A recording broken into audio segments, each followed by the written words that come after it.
Bon ben, ça a l'air qu'aujourd'hui, je vais vous présenter mon premier Pourquoi je n'aime pas. Et le malheureux élu va être The Hunger. L'école du jeu, en partenariat avec la boutique L'Imaginaire. Au-delà de vos attentes.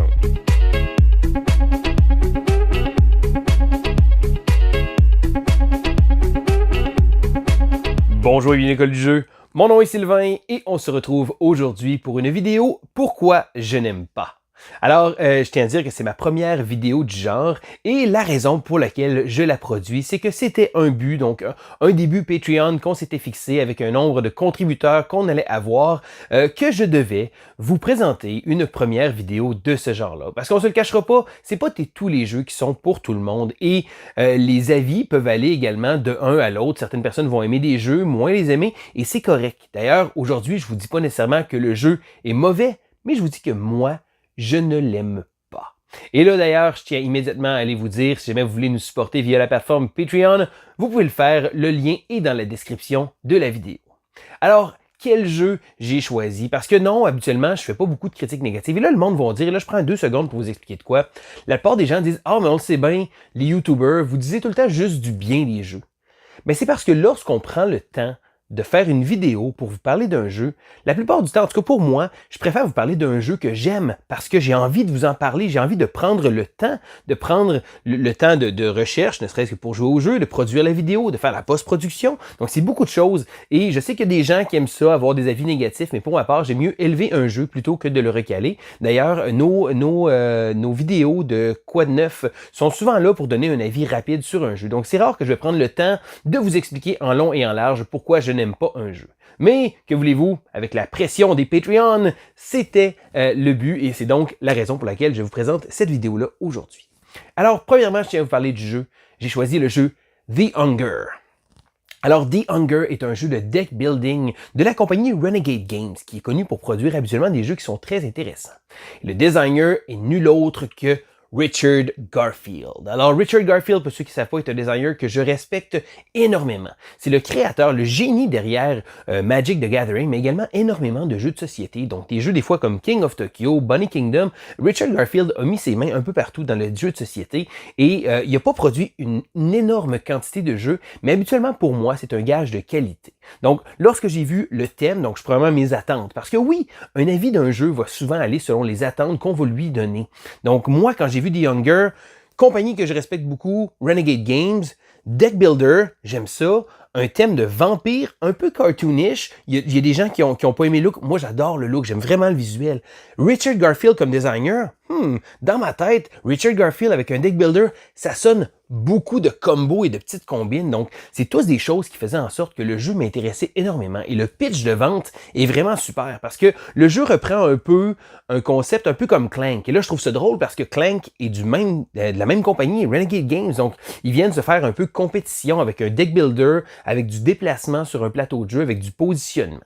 Mais ce sont 2 jeux quand même assez différents, malgré le fait qu'ils vont souvent être comparés l'un et l'autre. Inutile de dire que malgré le fait que je ne sois pas un fan fini de Clank, c'est un jeu que je trouve très bon et c'est un jeu que je trouve supérieur à The Hunger pour toutes les raisons que je m'apprête à vous énumérer. Donc, je me suis fait une petite liste aussi pour ne pas rien oublier. Parce que bon, je tiens à vous dire, j'ai joué à The Hunger, j'ai joué 4 ou 5 parties. Donc, certains vont dire, ouais, mais c'est à cause que tu n'as pas vu le potentiel.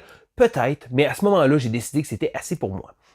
J'ai joué à 2, 3 et 4 joueurs et j'ai joué avec des joueurs variés également. Donc, c'est pour vous donner un petit peu mon expérience avec le jeu. Donc, comme je disais, mes attentes étaient très élevées et lorsque j'ai mis le jeu sur la table, lorsque j'ai commencé à jouer, j'ai commencé à décanter un peu. Donc, premièrement, je vais commencer avec certains aspects que j'ai moins aimés dans le jeu. Donc, premièrement, c'est un deck builder. Bon, hein? Donc, le deck building est un aspect important du jeu.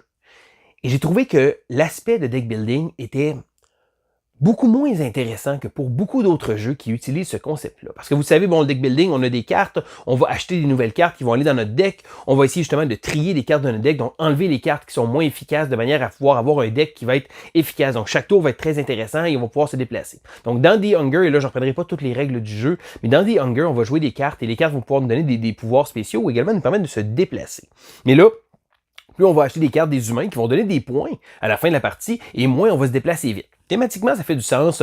On est un vampire, on commence à avoir un peu, on commence à être un peu bedonnant à force d'avoir pris des humains comme ça. Et l'idée de base est vraiment bonne, mais le fait que plus la partie avance et moins le deck building devient intéressant. Et là, je m'explique parce que on peut acheter des cartes. Et là, la façon qu'on achète des cartes, on les achète par colonne.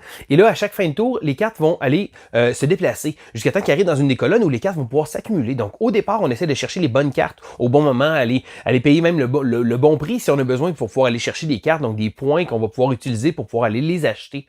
Mais plus la partie avance et plus les cartes vont se ramasser dans le fond, dans la section du 1, et là, elle va se ramasser avec un paquet de cartes qui vont venir alourdir notre deck. Parce qu'habituellement, dans un deck builder, on essaie d'optimiser notre deck. Ici, on fait juste l'alourdir et l'alourdir et l'alourdir. Parce que le topo de base, c'est qu'on va se déplacer sur un plateau circulaire et on va essayer de se rendre le plus loin possible avant la mi-partie parce qu'on va devoir revenir dans le château avant que le soleil se lève. Et là, l'idée de base est bonne. On est des vampires, on veut pas être pris au soleil, il faut aller le plus loin possible pour essayer de bénéficier des bonus et essayer de revenir.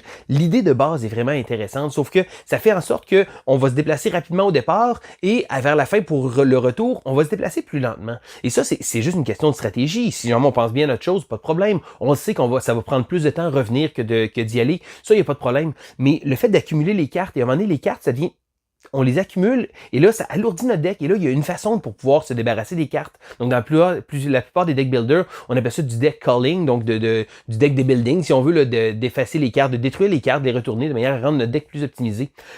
Le nombre d'occasions qu'on a de le faire sont tellement minces et ça va être selon un type d'humain en particulier parce que les humains ont certains types de personnages, donc il y a certaines catégories, certaines couleurs si on veut, et on va seulement pouvoir le faire lorsqu'on va arriver à une certaine case, donc de digérer un humain en tant que tel. Ça fait en sorte que c'est incroyablement limité les possibilités de pouvoir faire ça. Si lorsqu'on s'était arrêté, on pouvait digérer n'importe quel humain à ces endroits-là, ce serait parfait, on pourrait osciller autour de ces endroits-là, mais là, il y a vraiment un endroit pour les humains rouge, c'est exactement à ce spot-là sur le plateau de jeu. Ça fait en sorte que ça limite tellement nos déplacements du fait qu'on ne peut pas décider d'y aller comme ça. Donc les humains ont des pouvoirs intéressants et certains familiers qui vont avoir des pouvoirs correct, donc d'activer, ils vont faire des points lorsqu'on va activer telle ou telle chose, des familles qui vont rester sur la table, mais j'ai trouvé qu'au final, le deck, on peut pas vraiment optimiser notre deck comme on le voudrait, et j'ai trouvé ça un peu décevant parce qu'un jeu comme Clank, on va avoir beaucoup de cartes qui vont rouler dans notre deck, et on a l'impression de rouler nos choses, tandis que dans The Hunger, on a peu de cartes également en main, ça fait en sorte qu'on n'aura pas l'occasion de les cycler souvent, et si on tombe un tour qu'on a trop accumulé d'humains, et là, encore une fois, vous allez dire, ouais, mais t'as juste à faire attention, oui, je comprends, mais un moment donné, on va être vraiment limité dans le déplacement. Donc, l'aspect de deck building va être minimaliste du fait qu'on n'a pas beaucoup de cartes en jeu et l'idée des déplacements et des points d'achat est intéressant, mais ça fait en sorte que j'ai trouvé que l'aspect deck building n'était pas vraiment exploité. Ce qui m'amène au prochain point, ça c'est probablement avec mes attentes, mais les combos. Richard Garfield, deck building, j'avais l'aspect que l'idée qu'on allait faire des combines, qu'on allait jouer des cartes intéressantes, qu'elle allait activer selon certaines choses. Vous savez, des genres de tours où on se sent intelligent. Bon, souvent c'est une expression que j'utilise, mais moi c'est vraiment quelque chose que j'aime dans le jeu de société. Quand je feel clever, quand j'ai fait un bon coup, je disais waouh, j'ai vraiment bien pensé à mon affaire, je suis vraiment content. Vous savez, des tours qui sont satisfaisants. Dans The Hunger, j'ai pas trouvé que mes tours étaient satisfaisants. J'ai trouvé que mes tours étaient comme ça m'aurait pris plus de choses, ça m'aurait pris plus de cartes, ça m'aurait pris plus d'activation, plus de rouler mes choses. Et j'ai trouvé ça incroyablement limité du fait que chacun de mes tours, j'étais comme bon ok. Je vais attendre mon prochain tour pour continuer. Puis c'est comme il manquait quelque chose là-dessus. Donc là, j'ai parlé de l'aspect deck building, mais ce qui m'amène à parler de l'autre aspect du jeu, l'aspect déplacement. Parce que, bon, encore une fois, une autre comparaison à Clank. Dans Clank, on va pouvoir se déplacer à différents endroits, aller chercher des petits passages secrets, aller essayer d'explorer plus loin, une espèce de tempo qui va être tendu parce qu'on sait jamais quand l'autre joueur va revenir. Ici, on a un nombre de tours fixe et on doit se déplacer sur un plateau circulaire. Bon, oui, il y a certains choix qu'on peut faire par rapport aux pistes pour pouvoir aller chercher des trésors, mais je trouve que dans Clank, on a plus le choix de vouloir où on va aller. Là, ici, on va juste tourner en rond, puis quand on va être rendu à peu près à mi-chemin, on va dire, OK, c'est vraiment le temps de revenir comme ça ici. Donc, j'ai trouvé que l'aspect de déplacement était comme un peu plus fade. Le fait qu'il y a un nombre de tours limité, également un nombre de tours fixe, ça va faire en sorte que oui, on peut préparer notre chose. Il y a personne qui va pouvoir se sauver avec l'artefact en courant et que ça va presser les autres joueurs, mais ça fait en sorte que le tempo est comme précis.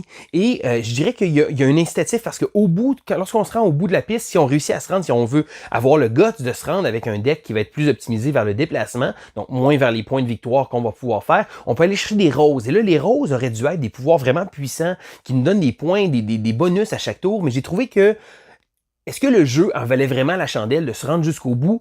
J'en doute fort. Encore une fois, je ne peux pas prétendre d'avoir joué énormément au jeu de manière à avoir exploré toutes les avenues et de pouvoir dire « Ah non, ok, c'est un concept brisé dans le jeu. » Et j'aime vraiment pas ça utiliser ce terme-là parce que j'ai pas la prétention, je l'ai pas testé autant et je suis certain que le designer avait tout un paquet d'idées, un paquet de façons de voir pour faire son jeu et ça, je ne mets pas ça en doute. Mais le fait que j'ai pas trouvé ça, l'incitatif à aller chercher les roses était pour moi vraiment, vraiment pas intéressant. Et là, parlant des choses qu'on va pouvoir faire tout autour, on a des missions. Et là, on va recevoir des missions. On peut en recevoir beaucoup et souvent, on va être amené à fouiller dans une pile de manière à aller chercher la bonne mission et de retirer des... On a du choix, on a vraiment beaucoup de contrôle autour des missions qu'on va pouvoir garder. Peut-être même trop de contrôle, parce que si on en trouve quelque chose qui va être intéressant pour nous, on va pouvoir le garder. Donc oui, ça permet de pouvoir aller chercher ce qu'on veut, mais ça enlève le petit thrill de dire, OK, ben, je vais me diriger vers cet aspect-là, cet aspect-là. Donc le fait qu'on peut choisir justement les missions un peu plus, et encore une fois, c'est comme une espèce de blessing in disguise qui vont dire, là, c'est comme, oui, c'est bon, mais je trouve que ça a enlevé un peu des options qu'on aurait pu avoir avec le jeu. J'ai trouvé que pour beaucoup de ces aspects-là, ça fait en sorte que The Hunger n'a pas été à la hauteur. Et encore une fois, je veux savoir, vous, quel est votre avis sur le jeu. Je sais que j'ai des amis qui ont adoré le jeu. J'ai des amis qui l'ont vraiment pas aimé non plus. Je veux savoir quelle est votre opinion, parce que au final, ce qui compte, c'est savoir le jeu. Est-ce que vous l'aimez? Est-ce que les gens autour de votre table vont l'aimer? Et c'est ça qui est important. Mais je veux savoir, est-ce que vous avez un avis qui est similaire par rapport au jeu avec moi? Ou si vous êtes complètement, vous me dites, Sylvain, t'es complètement dans le champ, mais c'est correct, je veux justement savoir pourquoi vous l'aimez. Parce que moi, je l'aime pas. Donc, c'était Sylvain pour l'école du jeu et on se dit à la prochaine!